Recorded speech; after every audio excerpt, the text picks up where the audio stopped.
குமாரர்களை உடைய சூரன் முதலாவது மகனாகிய பானுகோபன் என்று சொல்லக்கூடியவன்.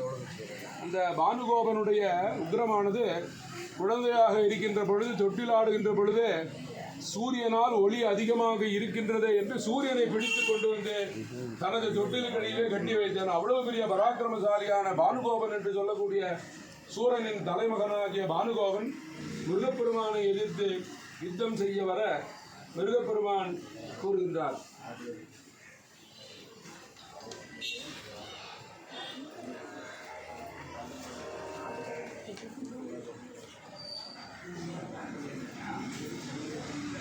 நீலருமாயும் எனக்கு அஞ்சுவன் நீ என் முன் நின்று போராடுவாயா என்று கேட்க, நீதியுடன் ஆறுமுகவர்